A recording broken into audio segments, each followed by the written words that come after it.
worked on this and worked on it, iterated on it, and it works. It has been tested in court repeatedly by people who are seeking to show evidence that it's enforceable, and it has never come out anything other than, yes, this is a valid scheme, it's globally applicable, and people are retaining their rights when they use Creative Commons, other than those specific permissions that they've already granted. And then finally, one of the more interesting elements of Creative Commons licenses is they're what we call machine readable.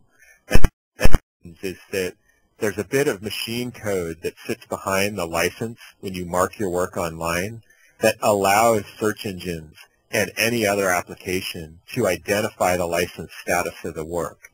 So you can go to Google or to Yahoo or to Microsoft Networks or any one of a number of other specific applications, and depending on where they've placed it, go to the Advanced Search tab, or sometimes it's right there on the home page if it's something like Flickr, and to limit your search according to the license needs you might have.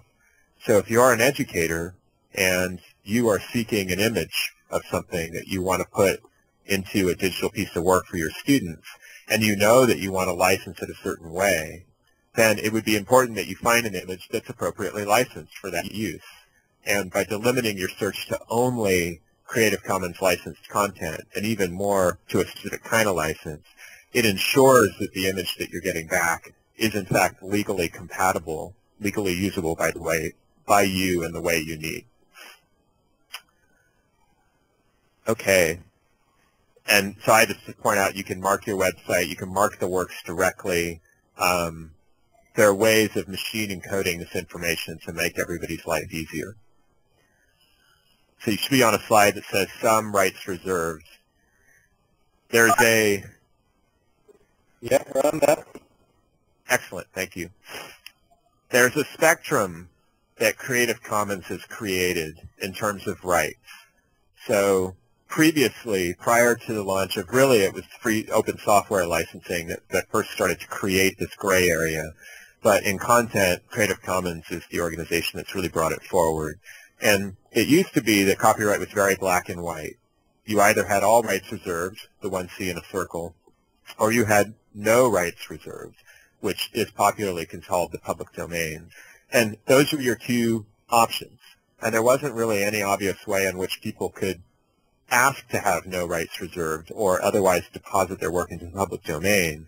And as a result, people were somewhat beholden to a system that presumed everybody needed all rights and that was in their best interest.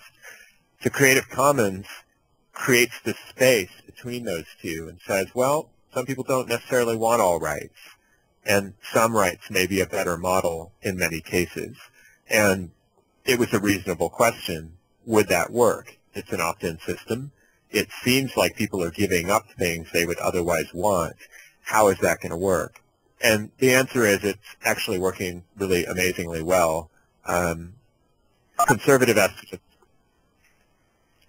estimates suggest that we're approaching anywhere from 1/3 to 500 million CC licensed objects on the web. Millions and millions of people have used Creative Commons licenses for all kinds of reasons, from personal motivations to sort of larger aspirations, sort of public goods minded mindsets. And the logic of CC has spawned really just all kinds of interesting projects and initiatives all over the world in education, in science, in arts and culture, and so on. And the next slide just tries to capture some of that. It has become a truly global phenomenon. The Creative Commons licenses have been formally sort of adopted, if you will, and local jurisdiction chapters created in about 50 countries at this point around the world, and that number continues to grow.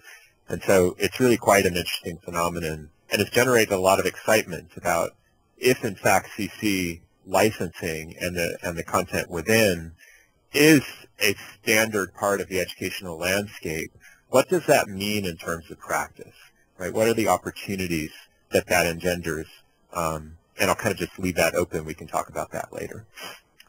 So the next slide talks about other challenges. So Creative Commons isn't necessarily going to take these on directly, but there is a global community that's emerged popularly called the open education community around things called open educational resources. And everybody in that community, in one form or another, is seeking ways to accelerate this trend and to capitalize on it in interesting ways, to improve learning and otherwise just improve educational opportunity. And there's a number of other interesting challenges that come into play that people often bring up. Issues like quality control.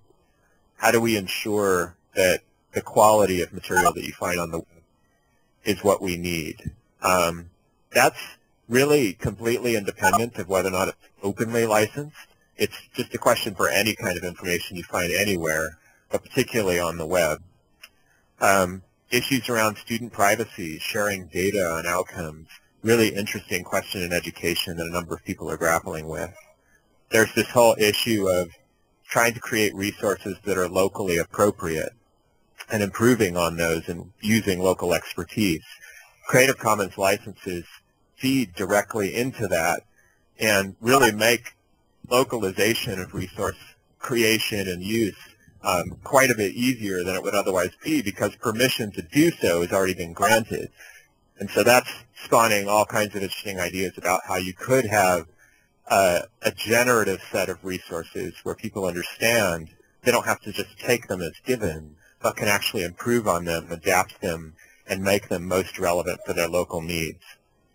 Professional development and training, building community, and just thinking about how all this plays into the burgeoning issue of authentic assessment is really interesting.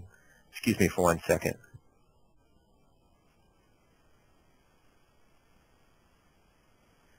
Okay, next slide. So let me say just a few words about the world of Creative Commons licensing specific to open educational resources, or popularly acronymed as OER. Open educational resources are materials, tools, and media used for teaching and learning that are either free from copyright restrictions or publicly licensed for anyone to use, adapt, and redistribute.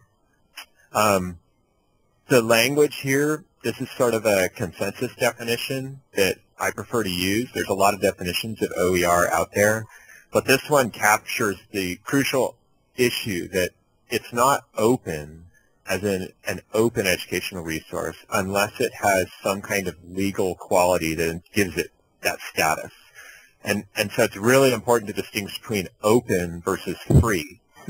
Free simply means that it's available for free, i.e. it could just be sitting on a web page on the internet and you can look at it and there it is, it's free.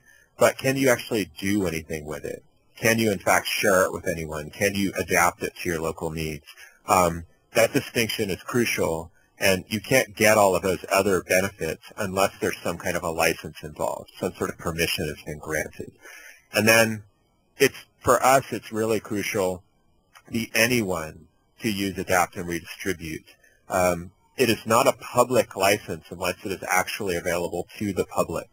And so there are lots of arbitrary pseudo-public licenses out there that restrict who is entitled to benefit from the license by various means. So sometimes it's you must be a citizen of this country, or you must be an employee of this institution, or you must be of a certain age. You know, there's a variety of ways you can restrict that. And the reality is that that really doesn't work in a global context. It kind of undermines what the internet makes possible around the global licensing scheme. And so one of our core arguments has been that it's not truly open unless it's open to everyone. And so I'll just point out there are lots of different projects. There's a slide with a bunch of different projects, logos, and issues splashed on the screen that are taking these principles and running with them.